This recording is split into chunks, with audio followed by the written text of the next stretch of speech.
So what exactly do dental x-rays have to do with a banana? Stay tuned to find out more.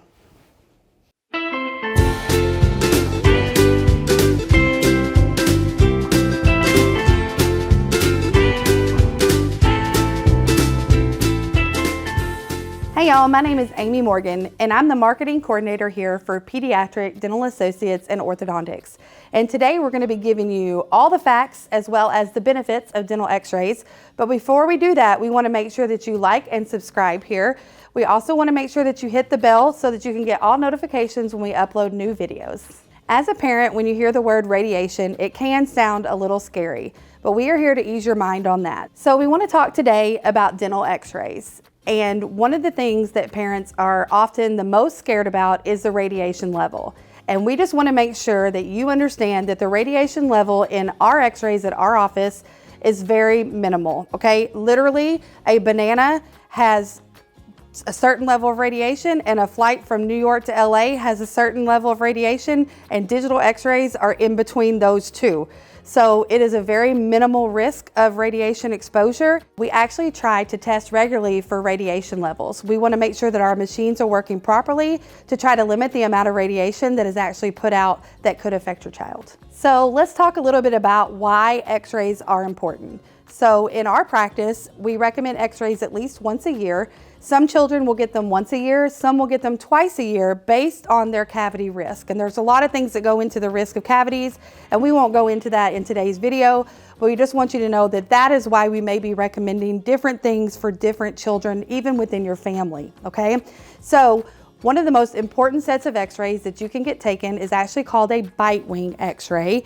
And what that just means is that it's on the sides of the teeth where their molars are, and those x-rays actually help us see between the teeth.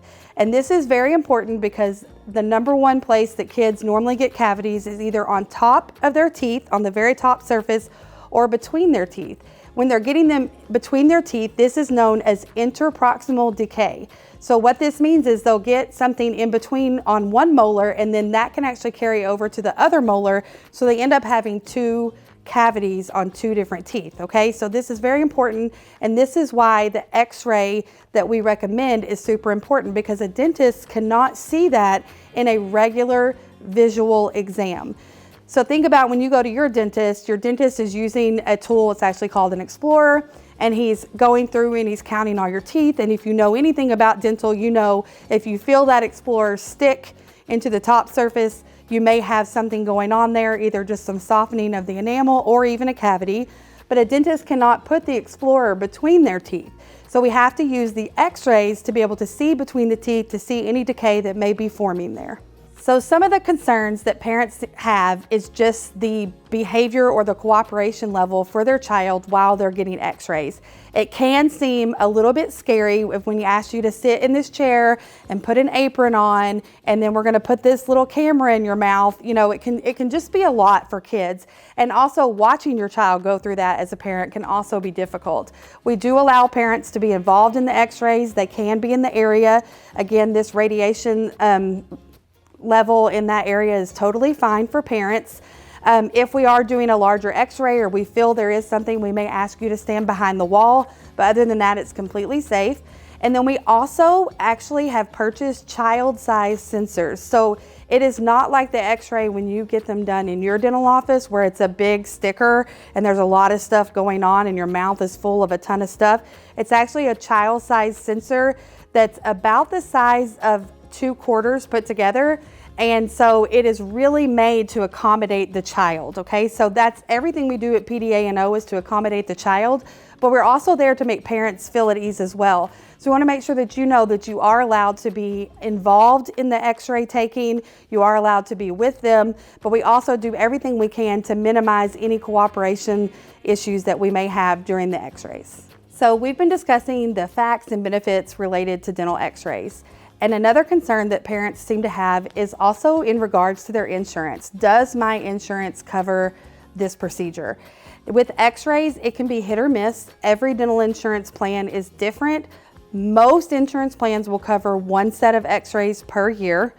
If they are warranted and needed based on their risk, which we talked about before, then a lot of times the insurance company will cover that second set. We will work with you to make sure that we have all of your insurance benefits in there. We will discuss that before we take any x-rays. But we do want you to know that we do not let insurance dictate whether or not we are recommending x-rays. So we are going to recommend the x-rays based on what the child needs, not on what your insurance plan pays for. And then we'll let you make the ultimate decision of whether or not you want to proceed with the x-rays that day. We really hope you found this information helpful. We love to answer your questions, so be sure and let us know if you have any. You can contact our office or comment below. But ultimately, we just want to make sure that you understand just how important x-rays are to your child's overall oral health care. They are definitely a preventative procedure that can prevent them from having cavities in the long run. We can see small spots, things like that. So we want to make sure that you understand that x-rays are very important to your child's dental health care.